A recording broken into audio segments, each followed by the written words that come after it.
E invoicing limit reduced 5 crore, date of applicability 1 अगस्त 2023। Hello friends, मैं advocate Mohit Gupta और आप देख रहे हैं ई टैक्स हेल्पलाइन। जैसा कि हम सबको इंतजार था कि ई इनवॉइसिंग की लिमिट रिड्यूस्ड होकर 5 करोड़ होगी। पहले लग रहा था कि शायद 1 जनवरी 2023 से हो जाएगी, फिर लग रहा था शायद 1 अप्रैल 2023 से होगी, बट फाइनली डेट नोटिफाई होगी नोटिफिकेशन नंबर 10/2023 से, और 1 अगस्त 2023 की डेट डिसाइड हुई है।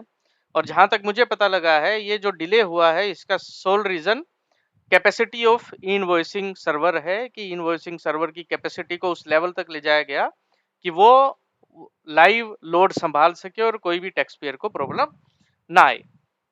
जल्द ही लाइव टेस्टिंग स्टार्ट हो जाएगी, आप ई इनवॉइसिंग पोर्टल पर अपने आप को रजिस्टर कर पाएंगे और फिर उसके बाद आप टेस्ट इनवॉइसेस निकाल पाएंगे। और फिर उसके बाद 1 अगस्त 2023 के बाद जिन जिन के ऊपर इनवॉइसिंग एप्लीकेबल हो जाएगा उन सबको अपने इनवॉइसेस इनवॉइसिंग पोर्टल के थ्रू निकालने पड़ेंगे। तो कुछ मिथ है इनवॉइसिंग के बारे में। लोगों को लगता है इनवॉइसिंग का मतलब जीएसटी की वेबसाइट पे जाके अब सारे इनवॉइसेस निकालने पड़ेंगे, ऐसा नहीं है। इनवॉइसिंग का जीएसटी में मतलब है कि एक सेपरेट डिपार्टमेंट ने वेबसाइट जनरेट करी invoicing1.gst.gov.in, वहां उसको आईआरपी बोला गया, इनवॉइस रजिस्ट्रेशन पोर्टल, और वहां से जो इनवॉइस नंबर निकलता है उसको आईआरएन बोला गया, इनवॉइस रजिस्ट्रेशन नंबर। तो आपके ऊपर अगर इनवॉइसिंग एप्लीकेबल है, इनवॉइसिंग एप्लीकेबल किसके ऊपर है? अगर आपकी एनुअल एग्रीगेट टर्नओवर 5 करोड़ से ज्यादा है किसी भी एक फाइनेंशियल ईयर में 17-18 से लेके 22-23 तक। अब एनुअल एग्रीगेट टर्नओवर क्या होती है वो समझ लेते हैं। कुछ लोगों को लगता है कि जीएसटी की बैलेंस शीट में जो टर्नओवर है वो एनुअल एग्रीगेट टर्नओवर नहीं। एनुअल एग्रीगेट टर्नओवर का मतलब होता है कि आपके पैन नंबर के ऊपर जो भी आपकी फर्म का, पार्टनरशिप का, एलएलपी का या कंपनी का जो भी पैन नंबर है उसके ऊपर आपके जितने भी जीएसटी नंबर है उन सब में जो जीएसटी की टर्नओवर है उन सबके टोटल को एग्रीगेट टर्नओवर कहा जाता है। और एनुअल बेसिस पे उसको चेक करें तो उसको एनुअल एग्रीगेट टर्नओवर कहा जाता है। उस टर्नओवर में क्या क्या आ जाता है? उसमें स्टॉक ट्रांसफर भी आ जाता है। जो इंटरस्टेट स्टॉक ट्रांसफर है वो भी जीएसटी में एनुअल टर्नओवर का पार्ट होता है, और साथ में nil rated supply, exempt supply भी एग्रीगेट टर्नओवर का पार्ट होता है। तो आपको डेफिनेशन देखनी है जीएसटी लॉ में एग्रीगेट टर्नओवर की, और उसके बेसिस पे डिसाइड करना है। सिर्फ बैलेंस शीट की टर्नओवर देखकर डिसाइड नहीं करना है। बहुत सारे लोगों की बैलेंस शीट में टर्नओवर 5 करोड़ से कम होगी, लेकिन जीएसटी में एनुअल एग्रीगेट टर्नओवर 5 करोड़ से ज्यादा मिल जाएगी। खासकर उन लोगों की जिनकी एक से ज्यादा जीएसटी नंबर है और स्टॉक ट्रांसफर का भी उसमें इशू रहता है और स्टॉक ट्रांसफर भी होता है। तो जिन जिन की एनुअल एग्रीगेट टर्नओवर 5 करोड़ से ज्यादा है और 10 करोड़ से कम, क्योंकि 10 करोड़ से ऊपर वाले तो ऑलरेडी इनवॉइसिंग में है, तो उनको अब इनवॉइसिंग में आना है, आईआरपी पोर्टल पे अपने आप को रजिस्टर करना है, और अपने जो एग्जिस्टिंग सॉफ्टवेयर है, जो टैली, बिजी या कोई भी आरपी आप यूज करते हैं, उसको एपीआई के थ्रू आपने इंटीग्रेट करवा देना है ई इनवॉइसिंग पोर्टल पे। उसके बाद क्या होगा, जैसे आप बिफोर इनवॉइसिंग इनवॉइसेस निकाल रहे थे वैसे ही आफ्टर इनवॉइसिंग आपके इनवॉइसेस निकलेंगे।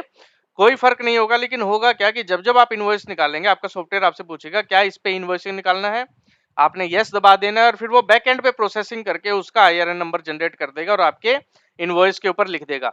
आपके इनवॉइस का जो फ्रंट एंड है उसमें सिर्फ एक इनवॉइसिंग का नंबर ऐड हो जाएगा, उसके अलावा और कोई उसमें चेंज नहीं आएगा। उसकी जो फॉर्मेटिंग रहेगी वो जैसी पहले थी वो वैसी ही बाद में रहेगी, सिर्फ एक इनवॉइसिंग का नंबर उसके ऊपर आ जाएगा। उसी के बेसिस पे आप ईवे बिल निकाल लेंगे। जीएसटीआर 1 में ऑटोमेटिकली बी2बी सप्लाईज उठ के आ जाएंगी और एक्सपोर्ट सप्लाईज उठ के आ जाएंगी, और अकॉर्डिंगली आप अपनी रिटर्न्स भर देंगे। अब ये इनवॉइसिंग लाने की जरूरत क्यों पड़ी? बोगस, खासकर बोगस और फेक इनवॉइसेस के चक्कर में। लेकिन ये एप्लीकेबल किसके ऊपर हो गया? Dealing in goods, manufacturer, dealing in services, सबके ऊपर। अगर आप जीएसटी में रजिस्ट्रेशन है, आप किसी भी तरीके की सप्लाई दे रहे हैं, अगर आप जीएसटी में रजिस्टर्ड हैं और आपके एनुअल एग्रीगेट टर्नओवर 5 करोड़ से ज्यादा है तो आपके ऊपर ही इनवॉइसिंग एप्लीकेबल हो गया। लेकिन सारे इनवॉइसेस जो आप जनरेट करते हैं उनको इनवॉइसिंग के दायरे में नहीं लाया गया। सिर्फ 3 तरीके के इनवॉइसेस को, पहला बी2बी, business to business, registered person को आपने सप्लाई की। दूसरा बी2जी, बिजनेस टू गवर्नमेंट, आपने सरकार को कोई सप्लाई की। तीसरा एक्सपोर्ट्स। और फिर इन्हीं तीनों से रिलेटेड क्रेडिट नोट या डेबिट नोट अगर आप इशू कर रहे हैं, सेक्शन 34 ऑफ सीजीएसटी एक्ट जिसके बारे में बात करता है, तो वो सारे चीजें जो हैं बी2बी, बी2जी, एक्सपोर्ट्स और साथ में इन्हीं से related credit note debit note जो है वो सिर्फ इनवॉइसिंग में आए हैं। इसके अलावा बाकी डॉक्यूमेंट्स और बाकी ट्रांजैक्शन इनवॉइसिंग में नहीं आई। अब कौन कौन सी ट्रांजैक्शन जो इनवॉइसिंग में नहीं आई? B2C सबसे बड़ी चीज, then supply to SEZ, exclusive exempt, चाहे B2B हो या B2C हो, exclusive nil rated, ISD, import, high sea sales. तो इस तरीके की ट्रांजैक्शंस जो हैं वो इनवॉइसिंग के दायरे में नहीं लाई गई। तो इनवॉइसिंग अगर आपके ऊपर एप्लीकेबल है, लिमिट में आ रहे हो, तो आप मेक श्योर करो 1 अगस्त 2023 के बाद जो जो एप्लीकेबल ट्रांजैक्शन है उनके ऊपर आप इनवॉइसिंग निकाल रहे हो।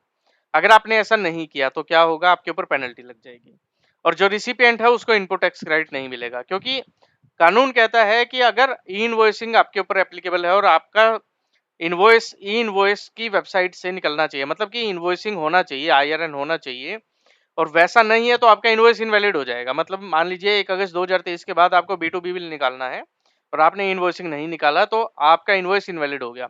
इनवैलिड हो गया तो सामने वाले को ITC नहीं मिलेगा और आप पे क्या पेनल्टी लगी? Equivalent to tax in that invoice और 10,000 विच एवर इज हायर।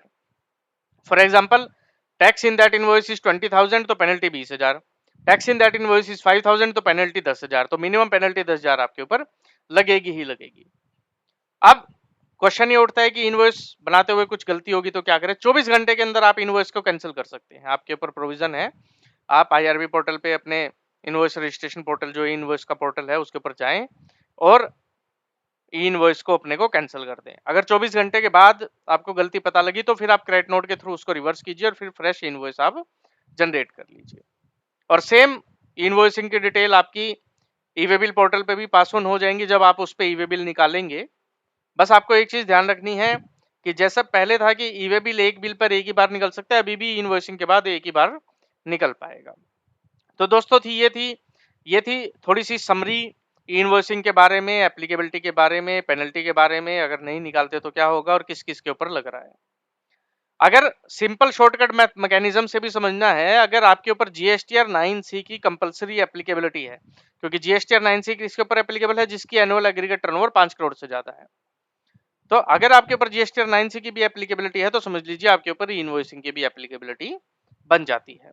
तो फ्रेंड्स, अगर इनवॉइसिंग के बारे में आपको कोई भी क्वेश्चन है, कोई भी डाउट है और आपको लगता है कि आपका भाई जवाब दे सकते हैं, तो आप प्लीज कमेंट कर सकते हैं, मेरे को अप्रोच कर सकते हैं, ईमेल कर सकते हैं।